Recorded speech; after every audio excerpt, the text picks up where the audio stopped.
Terima kasih Anda masih bersama kami. Bagi Anda yang baru saja bergabung, kami hadirkan kembali 3 berita utama hari ini. Melahirkan di toilet umum, ibu muda bawa bayinya yang sudah meninggal dalam kantong plastik.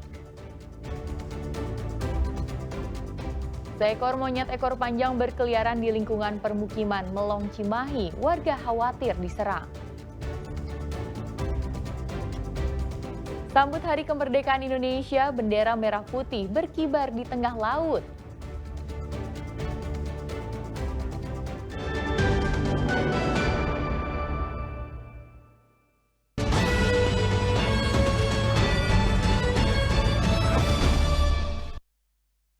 Memperingati Hari Kemerdekaan bisa dilakukan dengan banyak cara. Paguyuban pengusaha persewaan sistem audio di Singajaya Garut mengadakan kontes audio yang diikuti oleh peserta dari sejumlah wilayah di Jawa Barat. Mereka adu kemampuan menggeber audio dengan suara paling keras di beberapa kelas kompetisi. Kontes audio kategori Sound Pressure Level (SPL) alias adu kekencangan suara yang digelar di lapangan Desa Mekartani, Kecamatan Singajaya, Garut, diikuti oleh puluhan peserta yang tak hanya berasal dari Kecamatan Singajaya dan Garut saja, tapi juga dari kabupaten tetangga. Untuk kontes audio SPL, para peserta harus unjuk keterampilan menyetel perangkat audio mereka semaksimal mungkin untuk bisa menghasilkan sound pressure level alias volume suara yang diukur dalam skala desibel paling kencang dengan batasan kekuatan tertentu pada penguat daya atau amplifier. Dalam kompetisi ini ada 2 kategori kelas, yaitu kelas audio dengan daya 2500 watt dan 5000 watt. Dentuman bass dan kencangnya suara yang dihasilkan relatif tidak mengganggu warga. Karena selain kekuatan penguat daya dibatasi, kontes diadakan di lapangan terbuka. Tidak seperti sound horeg yang nyaris tanpa batasan sama sekali, hingga kerap menimbulkan kerusakan dan mengganggu masyarakat. Untuk momen acara festival tahun ini, kebetulan acaranya pas di bulan Agustus. Soalnya penilaiannya seperti apa ini? Penilaiannya yang diadakan festival tahun ini di kelas 5.000 watt dan di kelas 2.500 watt. Tentunya di kelas build up dan kelas rakitan. Ini kalau secara dentuman suara ini mengganggu lingkungan nggak? Oh tentu saja tidak, karena untuk di DB voice frekuensinya ini di titik aman dan tidak mengganggu warga. Tentunya sangat menghibur warga bahkan. Kontes ini pun menjadi tontonan dan hiburan tersendiri bagi warga sekitar. Mereka pun bisa ikutan menilai racikan sistem audio dari peserta mana yang paling kencang atau yang paling mereka sukai. Cukup menghibur, terhibur soalnya mendengar suaranya nggak terlalu bising, Pak. Jadi menjadi tontonan juga ya Pak ya? Iya, jadi tontonan di Semarak lah untuk menyambut Hari Kemerdekaan yang ke-80. Ini tiap tahun Pak di sini atau gimana Pak? Kalau mengadakan ini setiap tahun, tapi bergilir, nggak terus-terus di sini. Gitu. Diselenggarakan untuk mempererat silaturahmi dan melatih kecakapan para operator sistem audio di Festival Cek Sound ini. Panitia juga menyelenggarakan santunan yatim piatu yang dihadiri oleh puluhan anak. Eko Setiabudi melaporkan dari Garut. Menyambut Hari Kemerdekaan, warga Tasikmalaya menyulap jalanan desa menjadi lorong merah putih.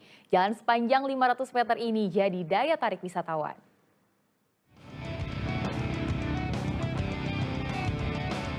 Kain merah putih sepanjang 500 meter membentang di atas jalan desa.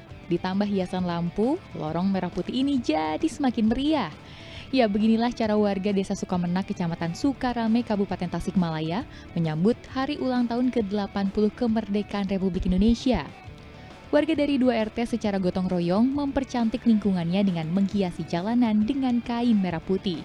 Selain menutup jalanan dengan kain merah putih, ada juga sejumlah kreasi tangan anak muda berupa pesawat tempur, burung Garuda, lukisan pahlawan dan lukisan Presiden Prabowo, hingga pemasangan gambar Garuda raksasa di atas bukit. Kreativitas yang dilakukan masyarakat selama bulan Agustus ini ternyata sudah dilakukan sejak 5 tahun terakhir. Masyarakat pun begitu antusias untuk menikmati keindahan lorong merah putih ini.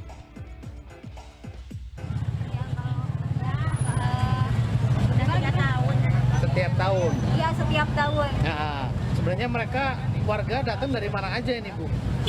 Wah, kalau di seperti satu-satu itu banyak. Nah, Dari luarnya, ya. Masih banyak ya. Itu ada. Bu, ini kan ramai ya? Ya. Ibu ikut jualan kayak gini ya? Menguntungkan nggak buat Ibu? Ya, banget. Banget ya? Banget.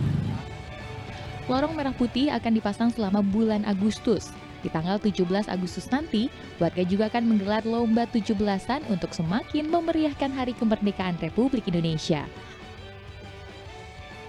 Eko Setiabudi melaporkan dari Tasikmalaya. Dalam rangka menyambut hari ulang tahun ke-80 Kemerdekaan Republik Indonesia, upacara penghormatan bendera merah putih digelar di tengah laut.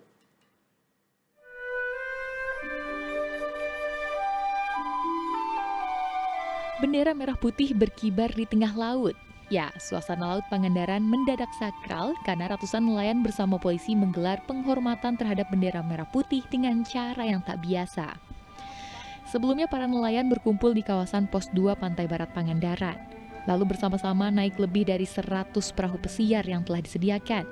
Sudah berlayar menuju titik yang ditentukan, ratusan perahu itu membentuk formasi lingkaran.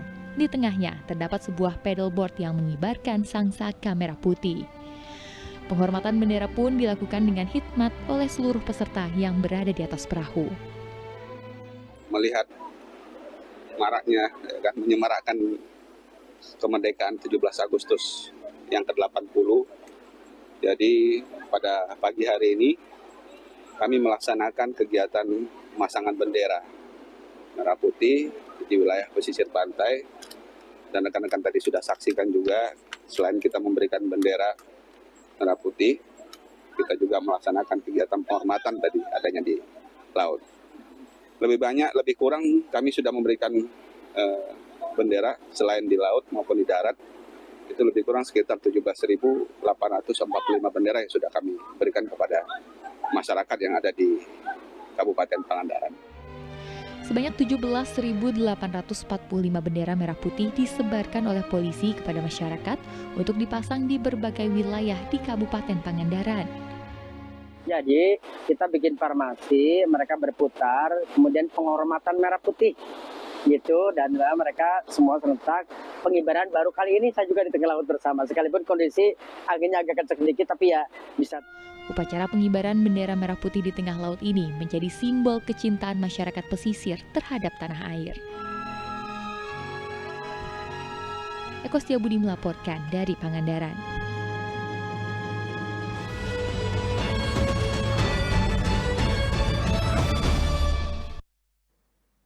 Dan laporan tersebut mengakhiri berita Jabar hari ini. Jangan lupa pastikan Anda subscribe channel YouTube Liputan 6 SCTV Daerah. Saya Tia Anissa, berterima kasih atas perhatian dan kebersamaan Anda. Selamat beraktivitas dan sampai jumpa.